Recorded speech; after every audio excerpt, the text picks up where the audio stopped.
Hi there. Welcome to tea time. Hello. Cheers. Thanks for taking the time to join us. Hopefully you've got yourself a cup of tea, or we call it tea time, but I'm sure if you want coffee, have a coffee. But I'm going to share another new tea that I got for Christmas. This one is called Ancient of Days. And it's not my favorite. It's a black tea.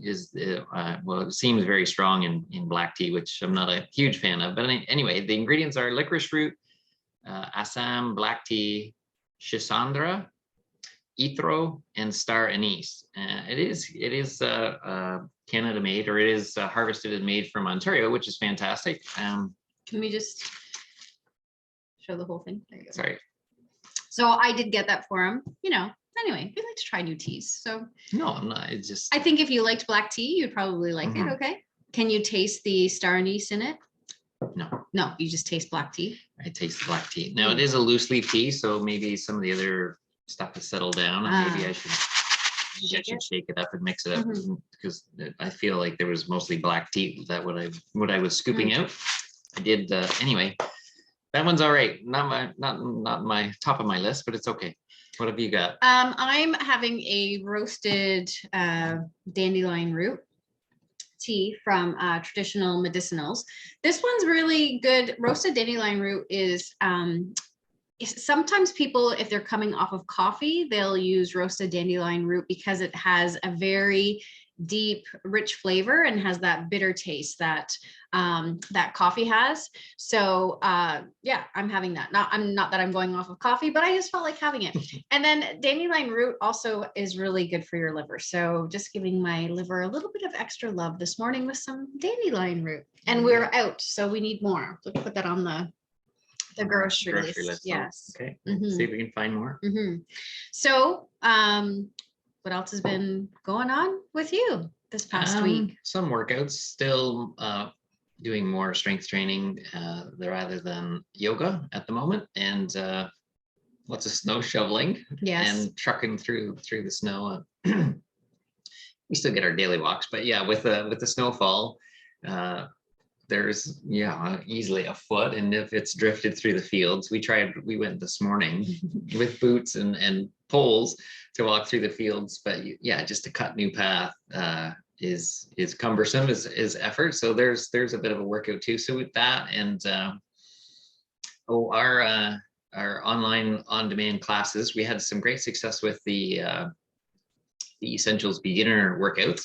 In that, a bunch of people signed up for that, and some folks returning who have not been around for a little while, and a couple of new folks joined in as well. So welcome and thanks for joining. That's great. But with the online on-demand classes, if you've ever looked at it, you'll see I've just labeled them all like strength training 1, 2, 3, 4, 5, 6, 7, 8.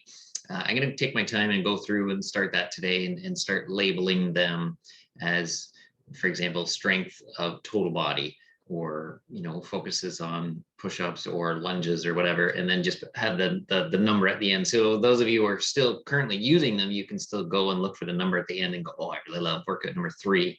But someone new who maybe look at it and go, oh, I want a total body workout, or I want a whatever, or if we labeled all the yoga. So anyway, we're going to label them so you get a little more description of what they're offering. Yeah, which I think is good, because if you're looking for a workout, I'll just use myself, for example. I hurt a muscle in my hip.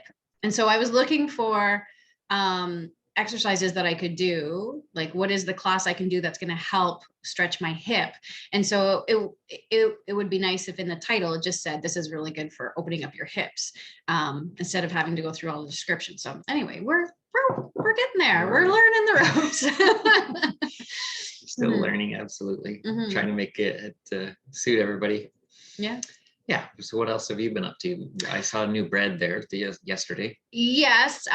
So I have to come to grips with the fact I don't really do good with gluten. I I keep trying other new things on how to have wheat.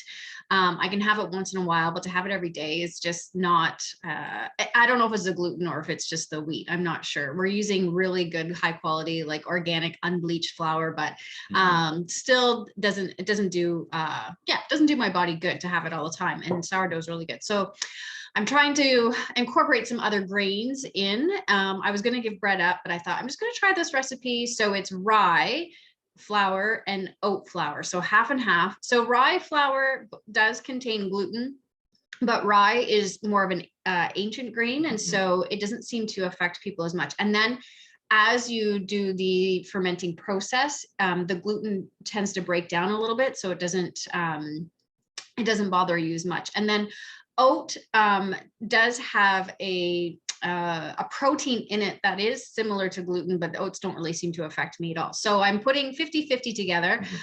It looked like a block of Play-Doh when I put it in the oven. I was like, oh, this is just turn out to be a brick. Terrible. And yeah, it looks beautiful. I haven't tasted it yet, but it did rise, and it just looks like a beautiful loaf of bread. So yeah, so we'll dig into that soon. Question about rye. So it's an ancient grain. So are we saying much of the rye product that's out there today is still unmodified? Yes, less modified. Less or less. Just less. Yeah. Okay. Yeah. We know that wheat has done a huge transformation because we have it so much in our diet. So any way that we can make it, for the best for farmers. So, have the highest yield and have the strongest stalks and all of that stuff. Plus it's going to have to taste good. So we know that it's really driving a lot of modification, whereas rye isn't as popular, and so it's still kind of stayed pretty true to its natural genetics. Yeah. What's that book, Wheat Belly? Yes. If you haven't read Wheat Belly and you want to get a little education on wheat through its evolution from, as if you want to consider it originally an ancient grain, to where it sits today, you could browse that book and learn a little bit more about that. Yeah. And then can I keep going? Yes, of course. So I don't know about the rest of you. I did not feel like exercising last week. I went for daily walks. It was really dark, gloomy a lot of the days. And so I kind of took the week off, but I started back yesterday, back into yoga, which seems to be what I'm excited about. Again, I needed something for my hip, and so I did a little something, and then that got me back in the groove. So I was back doing it this morning as well. So that's fun and good to be back into that. It was a good workout. 10-day reset. So I've got a group doing the 10-day reset right now. So we are on day 9. And so we're almost done. Tomorrow's the last day. So everyone's done really great on that in that group, and it's been a lot of fun. That group it's just a lot of fun. There's almost 500 people in it, and so there's it's a fun time to do it. So that is coming to an end. I have another program starting on Monday, which is a 6-week program, kind of like a group coaching and a one-on-one coaching combined. So that kind of gets into more habits. So making sure that we're eating the right amount of sugar and the right amount of fiber, and trying to increase our water if it needs to be, and looking at our protein choices and kind of those nutrients, and trying to plug them in over the 6 weeks, and making sure everybody's doing the best they can. And how can I as a coach kind of get you to make sure you have all the tools you need to do the best you can. So so that's happening there. And then my last thing I wanted to share is this mess of a diagram of it is my sketch of my garden. So I'm expanding my gardens this year, and I've ordered tons of seeds. So doing vegetable garden as I normally do, but I'm expanding and doing a lot of herbs that I'm hoping to harvest to make our own teas, and also a little bit of medicinal plants as well. and I don't know if I'll do much with those this year, but just to have a space for them, and it's something that I can kind of move into. So I'm ready. But in my plan, I'm like, I need 2 mint plants, and I purchased 1,000 seeds. So I'll be set.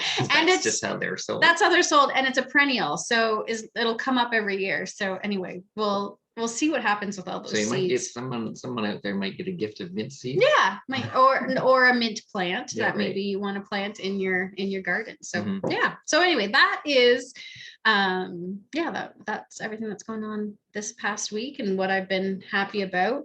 How last week you talked about the book that you were reading. Have you read much more? Yeah, I've been continuing. I've brought it in here again. So again, if you missed, it's the Future Humans Trilogy, which is going to be a 3-part series. This is just book 1, which came out in the fall, and it's called The Quest of Rose. So yeah, in the opening there, I had just gotten into that, as I mentioned, this young woman, she's in her early 20s, contacted COVID, and so it's a fictional story, but it's very a story of enlightenment is basically what it's going to be. So she survives with a near-death experience and is out of hospital. And it's interesting. She's now introduced to a friend who is very studying to be a doctor, but is very open to non-traditional medicine. This other young girl as well, in that would be open to working with chakras and energy systems in the body, as well as with medicines in conjunction. And the woman's grandmother is from, let me get this right, Iceland. And she is very much a kindred soul, I guess is maybe the easiest way to say that. So the grandmother's kind of helping Rose to kind of digest what she took in through this near-death experience. So each chapter now is kind of going through referencing like a key or a lesson that Rose took in this near-death experience, but is still like unraveling and trying to make sense of what she saw and experienced. So I'm just gonna I'm not going to read you, but the first key was the key of conscious choice. So just being aware and conscious of the choices that you make, and when you are aware, you can make choices that might benefit you more so. Which is pretty standard fare in my regards. The second big key is talking about, if I get to the right page, is the use of I really like the use of this word, imaginal powers, not just imaginative, but imaginal powers.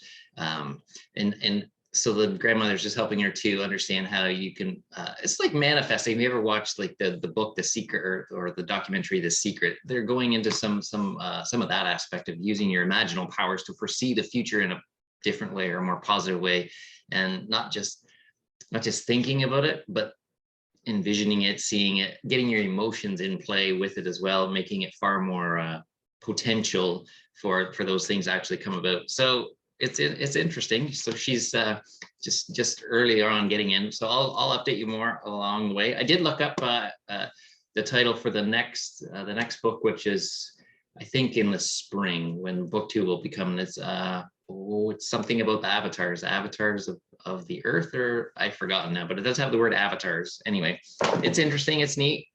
Yeah, I like it because it's fictional, so it's neat. Like, she phones her grandma and chats, and it's kind of cute. We talk about like cookies and fun things, but then the enlightenment part in there is good. And each chapter is really, I'm going to show you this, really fantastic. At the end, it does give you like a bulleted, it just bullets basically all the main points that came out of each chapter as a reminder. So I find with some of these books, you read it and you're like, if you're partial, if you're reading in the evening and you're half asleep, you're not taking it all in. So sometimes the next day I reread that summary from the end because it's got the main points, which is fantastic. So it's kind of like textbook, like information book mixed with a fictional book. That's kind of neat. Yeah, but and it's uplifting. I find it's uplifting for me in that the current scenario is potentially a catalyst to something greater, bigger, more fantastic, more uplifting. So offering some hope and some happiness there in that way. And I see you've got a book there that is something new to you. New to me, yes. So what is your book? Well, just to backtrack a little bit, when I was doing my holistic nutritionist certification, in the first course we touched on Ayurveda. So Ayurveda is a holistic health science that's like 5,000 years old. So they really paid attention to what the body was doing, based on like your tongue, based on your skin, based on your pulse, just looking at based on your digestive system. So a lot of these elements coming into play and how to balance. Ayurveda is all about balancing. So if you're out of balance, what is putting you out of balance, and what do you need to get back into balance? Like I said, it was in the course, one of the courses that I took, and I was like, I really want to do a program for our community on coming back into balance, and just encompassing so many elements. So I know I've had that in my head for the last couple of years. And I've had lots of books, and then I'm like, okay, this is the year. I don't know when, but this is the year that I'm going to bring that program forward. So I had a book. I lent it out to somebody. I got to get it back, but Jeff had this book. So I've been just going back through Ayurveda Beginner's Guide. Mm-hmm. So just again, talking about, each of us has our own dosha, it's called, basically your essence, or what you're made up of, based on your body type, based on how you react to situations. And there's certain things that can cause your body type to go out of balance. So it's just about, what are those things that can cause it to go out of balance, and what can you bring in to restore balance back to you? Anyway, I think it's a fascinating way of looking at holistic health. We've got this nutrition aspect, we've got energy medicine, we've got fitness in there as well. But what about just your everyday environment, and how can you just change a few things to bring your body back into balance so you feel really good? So yeah, I'm digging into that. So I'm trying to understand that, or maybe help a little bit. So when you're talking about like pulse and skin and tongue, to me, it's just becoming aware. What Ayurveda for me is using those aspects of it to become aware of what your body is communicating to you. So it's constantly, like if you got acne, then it's communicating something with your digestion that's coming out through your skin or on your tongue. If you've got sores or coatings a coating on it tongue, every morning when you get up in a certain color, this is your body giving you signals to say, hey, it's too much of this, or too little of that, or not enough. So it's just being open, learning to communicate or understand what your body is trying to tell you, I guess is what it's doing there. Yeah. And body type, I think maybe you said, and I'm not sure, but you mentioned body type, but I think personality sort of comes into that, is another aspect in what those doshas are. Yeah. Because one of the doshas, I'll just use myself for example. One of the doshas is called a pitta dosha, which I am pretty much in there as a pitta. Have lots of pitta, but pittas are fiery. And so sometimes a external quality will be red hair, but I don't have red hair, but I've got a lot of that fiery passion that those emotions create imbalance. So it's about balancing body, mind, and soul. When they're out of balance, like you wouldn't, like, it goes the other way. You don't want to suppress that emotion. Right. You want to allow it to go out, but you don't want to linger in it all day long either. If you need to, like, say something with some vigor, then let it out. But being able to then return to balance is good. It's like in Ayurveda, they talk about not holding things in either. Like if you got to sneeze, you sneeze. If you got to pass gas, you let it out. You let it burp, go. You burp. You don't hold yawns in. Yeah. Don't suppress that. So don't suppress the feeling either. But then you don't linger in it all day long. You find ways to come back to balance, to homeostasis. That's what it's all about. Balance. You got it. Yeah, but we got it. Just a different way of looking at it. So anyway, it's it's interesting, and I love this idea of bringing in other some of these other modalities, right? Mhm. I know you do a lot of Chinese medicine, Mhm. traditional Chinese medicine. That's a big background of yours. Similar kind of thing, I bringing like balance. looking at all these different disciplines because they often have a lot of similarity with different wording or different parts. Like Ayurveda is going to have 3 doshas. That's another it's not to say you are pitta No, only. no, you I'm are not. you are a majority pitta with Yeah. with like a percentage of the other 2. Yeah. Mhm.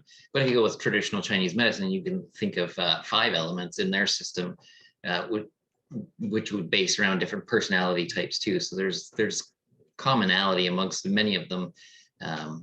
Yeah, because you'll often say, "Oh my gosh," well, for Gabby, she's so water. A water type, yes. If 'Cause we she's- look at it from a traditional Chinese medicine aspect, the qualities or the characteristics of a water type personality, that's her to a T at this point in her life. In That her doesn't life, mean yeah. she wouldn't evolve as she grows and changes, but it's very dominant right now. And we say that just because she's very flowy. She'll just go from one creative. Her room is a complete mess. She just goes from one mess to another because she's just creative, and she's like, I want to paint, and now I want to make cookies, and now I want to make slime, now I want to do my nails, now I want to cut the cat hair, like whatever. Yeah. But as parents, it gets a little bit easier when you understand this is how she operates. So you kind of find the place where you can try to address tidying up a little bit, but not overdoing it. Right? Just knowing that that's where she's at, and not forcing her out of her own element to then push her out of balance. Right. So there's workings within that. But the more you understand that communication or what's being offered, she communicates this way, this as a water type. So then you can learn how to communicate back. You don't have to be a water type, but if you're aware of what a water type is like, then you might have a little more success rather than coming across with fire. Yes. Maybe that's not the case. Anyway, we're going all over. This is fun. This is fun. Okay, let's go back and talk about love. So the theme of the month, right? Love, self-love, and we've talked about some of those aspects and looking after yourself first and foremost. But this week we thought we'd talk a little bit about how you can share your positivity or your love. And did you have something you want to share first? Well, I often think about sharing positivity and sharing love through service. So trying to serve others. And, I have a personal training client, and I just admire her so much. She does a good deed for someone every single day. And she tries to instill that in her kids that she's raising as well. And they start the day out, what can we do for somebody today? Like, isn't that just amazing to have that? Like, I don't have that. I wish I did, but just that's her first thought. What can we do for somebody today? And so they'll bake cookies, or they'll phone, or they'll drop in, whatever it is. I just think that's such an amazing thing. So this idea of, for me, is to serve others, and how can I, serve others. And it is a question I did ask our minister, because sometimes you can be so serving that you are you're letting yourself, you're not taking care of yourself. And so I was like, at what point do you we want to share your love and you're serving others? At what point is it too selfish to say, I can't do that because I have to take care of myself? Or in God's eyes, should we continue serving beyond our means, because that's what we should do? And it was a good conversation. We actually had it with our youth group. And his suggestion was we can try to serve everybody, but it's not going to do us any good, because we are it's going to hurt us. But looking at, I can serve one person. I can help one person today. And who is that person that I can reach out to and help today and be of service to today? So I think it's even setting boundaries for yourself, so that way you are taken care of, you're taking care of yourself, but you're also able to take care of others, but also setting that boundary as to how many can I take care of today. Mm-hmm. So that's how when I think about loving others and being positive with others, I mean, there's always being nice and being friendly and all of that stuff as well. But for me, it's about service. Right. Anything to add? What about for you? Sure. So sharing positivity and or sharing love, if you want to come from a spiritual perspective, I would say like prayerful intentions or prayer toward others is energetically is an easy way to send love or give love without even seeing the individual. For example, like in some of my morning meditations, if I know someone is not well or not feeling well, or I've come across, heard word of somebody's whatever fell and hit their knee, and so I may as part of my meditation as an intention or as a prayer, as I feel I'm very centered in and in that good space of sending out a positive loving energy and seeing it being delivered to that individual for the benefit of their knee or whatever the situation is. So there's that. And I've done that for quite a while now, and you do that for a lot of people too. So and I go through phases. Like if like I might focus on someone for 3 or 4 or 5 days, and then I might do someone else. But I also look at groups as well. Like sometimes I'll go specific and just be like for our family and envision healing, loving energies and lights coming in to our family, or to Greater Napanee. I've done that as well, and I've gone as broad and as big as humanity, right? Just to feel that humanity needs a little bit of a hug today, or whatever it might be.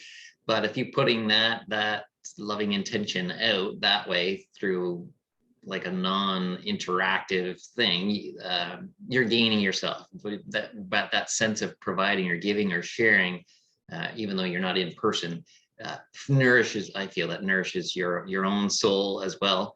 So there's that. Yeah, absolutely. I like that. But if you can do anything in person, I find is much more potent, much more powerful. I know for energy medicine, it can be done in the same fashion. You know, if I didn't have someone there for an energy medicine session laying on a table, you can remotely do the same thing, envision my hands right over their body or working with them. But having someone on the table and standing right over top of them and being right there, I find that's far more potent, because then you've got some interaction, right? You can notice like a change in their demeanor or in their face. You see a smile come on their face, or when they're done, or something like those things. So in-person stuff is wonderful too, but you can offer your love and kindness and goodness stuff out there without even seeing the person. They can be on the other side of the world, and you can do it too. For sure. And you had a Facebook group that you had started. When did you start that? Last year? In the late summer, late end of August. Yeah, it was I started a Facebook group, daily love vibes, with that intention that I was encouraging everyone who was in the group or had joined the group to spend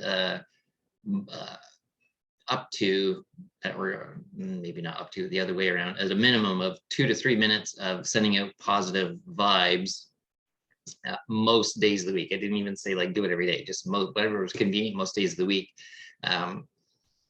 So I had a good little following there, but it's just another thing to manage. So I'm hopeful that some of those folks that were in that, since I've let the group go, and I like I say, I'm doing that daily in my meditations, but I'm hoping that maybe I've encouraged some of those folks to continue along and send things out themselves. And there's power in that too, when many people come together with a like-minded intention or focus, and you're sending the similar intention or focus, again, is magnified greatly. So if you do happen to get into a space or a place where you can pray and or send loving intentions outward as a group, you can magnify that. So the more people that are sending out positivity and good vibes and love and happiness and joy versus that other F word, you're gonna see a lot more of those positive good things around in your own environment. You're gonna help manifest that and experience that and see that in your own daily life. So if you can walk around with positive love and intention for everyone else in their grocery store, in your neighbor or wherever, and stay away from that fear word, then you're going to have far more. Thanks for clarifying that F word. Fear word. Yeah. So.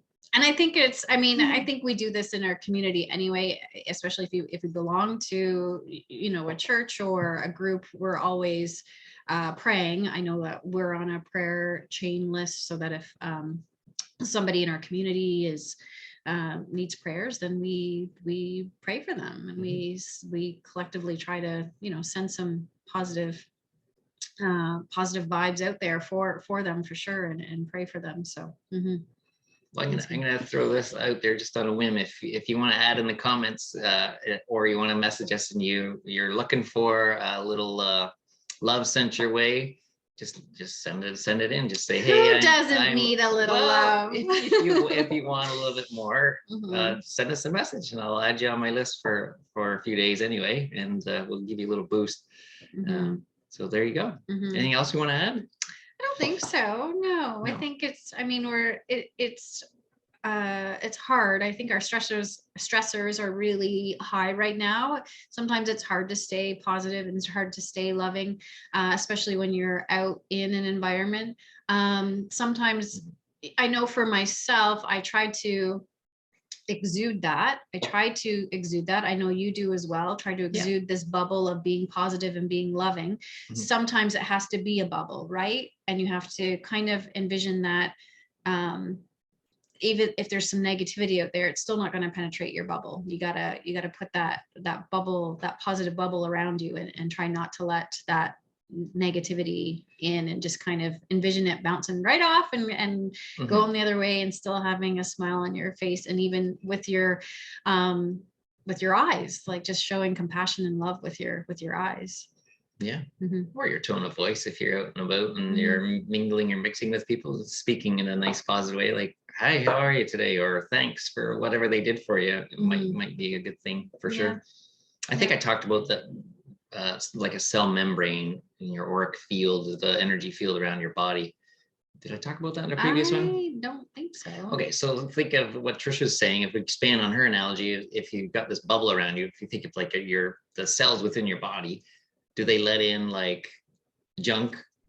No, it's the cell has an intelligence to only allow in that what is needed, or that which is unneeded, to express it or push it back out of the cell. So I think that's sort of where you're getting at. You've got this. So if someone's walking around or really angry, and they happen to be walking by you in some store as you're out there, you've all stepped in a room and you've stepped in someone's house and the people have just had an argument or something. You're like, oh, you can totally feel that tension and that energy in the room or in that space. But there's subtler energies. Someone just might be passing by, and if you're not aware, again, you might you could pick up some of that. But if you have an intention of just being vibrant yourself, and that energetic field around you might just bang. What Tricia's saying is that energy might just come in and deflect right off and away. But if it's somebody walking around that's sending out positive, loving vibes at the same time, then that field is smart enough to go, oh, sweet, I want to take that in. I'm going to allow that in, and you might get a hit or a boost off of somebody else as they walk by, and you're like, oh, wow, that's fantastic, thanks. Well, we find that a lot in like group fitness classes, right? When we get together, and I mean, I know exercise boosts endorphins and that sort of thing, but just the being together as a group, like everybody usually feels so amazing after a fitness class, because we've just had that group together, like our collective energies together is just bringing us up. So yeah, it's a good word, collective. Yeah. All right. Well, should we end there? Yeah, we'll end there for today. Okay. We'll be back next week. We'll talk a little bit more about love one more time for the month. And so thanks for joining us. Thank you for joining. Cheers. We'll talk to you next week. Bye.